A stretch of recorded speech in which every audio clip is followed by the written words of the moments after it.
Selamat pagi semuanya, perkenalkan nama saya Eri dengan NPM 23110.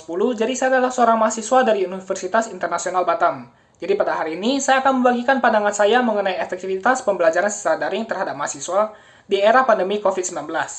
Jadi di akhir tahun 2019, tepatnya di bulan Desember, semua negara di dunia dihebohkan dengan munculnya virus COVID-19 yang pertama kali ditemukan di kota Wuhan, yaitu di negara China. Dalam beberapa bulan saja, virus COVID-19 ini telah menyebar ke semua negara di dunia, termasuk Indonesia. Demi menekan penularannya di Indonesia, pemerintah Indonesia pun mengeluarkan kebijakan PSBB atau pembatasan sosial berskala besar yang mengharuskan seluruh warga negara Indonesia untuk tetap melangsungkan aktivitasnya seperti belajar, bekerja, dan juga beribadah di rumahnya masing-masing. Kebijakan dari pemerintah ini tentunya telah berdampak besar terhadap proses pembelajaran yang ada di Indonesia. Seluruh universitas di Indonesia diharuskan untuk melakukan perkuliahan secara daring atau online. Oleh karena itu, mayoritas universitas di Indonesia pun mau tidak mau harus memanfaatkan LMS atau Learning Management System beserta platform-platform digital seperti Zoom, Microsoft Teams, dan juga Google Classroom untuk tetap melanjutkan proses perkuliahan secara daring atau online. Mungkin sedikit mengenai LMS, Learning Management System atau LMS ini adalah suatu perangkat lunak berbasis website yang berfungsi untuk mengelola seluruh kegiatan pembelajaran beserta hasil-hasilnya secara online. LMS ini telah menjamin tetap berjalannya proses perkuliahan secara daring atau online di Indonesia. LMS ini juga memiliki beberapa manfaat atau kelebihan seperti efektivitas dan efisiensinya dalam penyebaran informasi, kemudian meningkatkan kemandirian dari mahasiswa dan kemudahannya untuk diakses dimanapun dan kapanpun, asalkan terkoneksi dengan jaringan internet.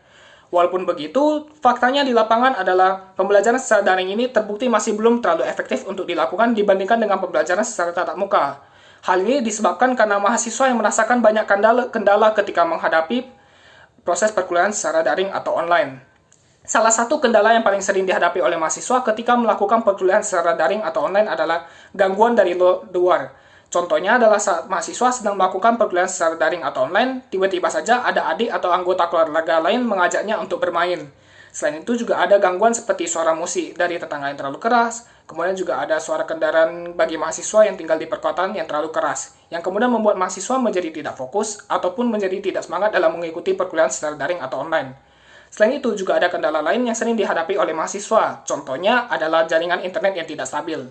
Menurut catatan yang dirilis oleh Kemendikbud pada tahun 2020, masih ada 31,8% daerah di Indonesia yang belum terkoneksi jaringan internet. Hal ini tentu membuat mahasiswa-mahasiswa yang sebenarnya tinggal di dekat pedesaan menjadi harus ke wilayah yang terkoneksi internet terlebih dahulu saat ingin melakukan perkuliahan secara daring atau online. Selain itu, bagi kita saja yang tinggal di perkotaan, seringkali kita terputus dari koneksi ketika melakukan perkuliahan secara daring atau online, terutama saat kita sedang mati lampu ataupun sedang hujan yang menyebabkan jaringan internet kita menjadi tidak stabil. Keterbatasan fasilitas dan kendala yang sering kita hadapi ini tentunya membuat kualitas perkuliahan secara daring menjadi kurang efektif. Kemudian, mahasiswa juga menjadi kurang semangat dan tidak fokus ketika melakukan pembelajaran secara daring karena di tengah-tengah perkuliahan mereka sering sekali terputus dari jaringannya ataupun sering sekali diganggu oleh anggota keluarganya. Kemudian, mahasiswa juga merasa lebih sulit untuk mengerti materi yang diajarkan oleh dosennya ketika melakukan perkuliahan secara daring atau online.